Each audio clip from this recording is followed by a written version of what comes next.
Miss হবে না আপনার পছন্দের টিভি শো। দেখুন জি5 অ্যাপে একদম ফ্রি। ও দাঁড়ান, আমি চাই যে এই শক্তি মন্ত্রের জব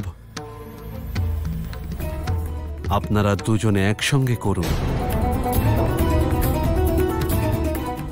তখনই আমি মানব যে আপনারা হলেন প্রকৃত ভক্ত। বলুন, কি ভাবছেন আপনারা?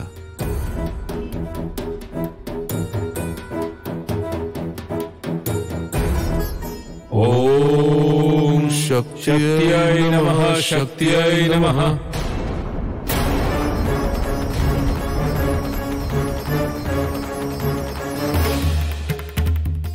আপনাদের সত্যি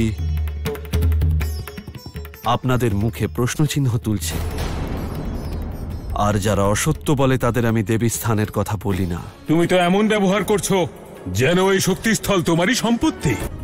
দেবী তো সবারই, উনি জগৎ জননী। দেখো, আমাদের গুরু আমাদের আজ্ঞা দিয়েছেন শক্তিকে অর্জন করার জন্য, আর সেই গুরুর আজ্ঞা পালন করাই হলো আমাদের জীবনের উদ্দেশ্য। দেবীর প্রতি আপনাদের এই বিশ্বাসের উপর আমার সন্দেহ হচ্ছে,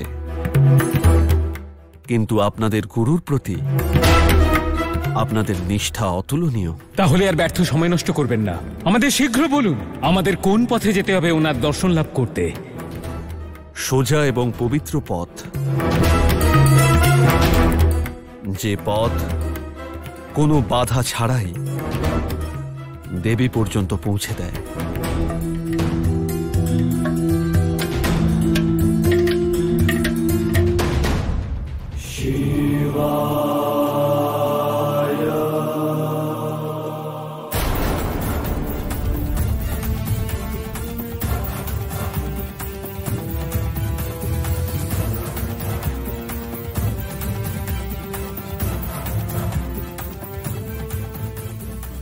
সোজা পথ এটাই মনে হচ্ছে, আর একে তো দেবীর ভক্তই মনে হচ্ছে, যে আমাদের মিথ্যে বলবে না। চলো আমরা এই পথেই যাই, এসো।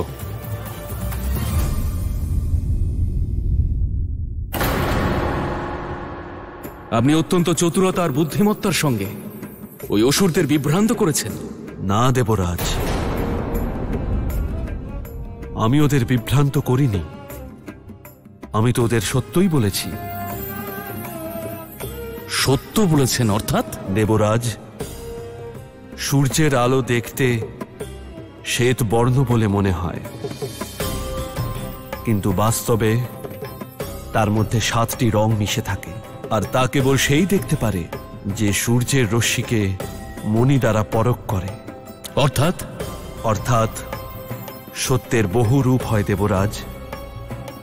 যদি কেউ বুদ্ধি দ্বারা তা দেখে, সত্যের সেই রূপই সে দেখতে পাবে। আমি ওদের সত্যই বলেছি যে দেবীকে সোজা এবং পবিত্র পথে গেলেই তবে পাওয়া যায়। এবার এটা ওদের বিষয় যে এই সত্যের রূপকে ওরা ওদের মনের ইচ্ছে মতো অন্য কিছু ভেবেছে।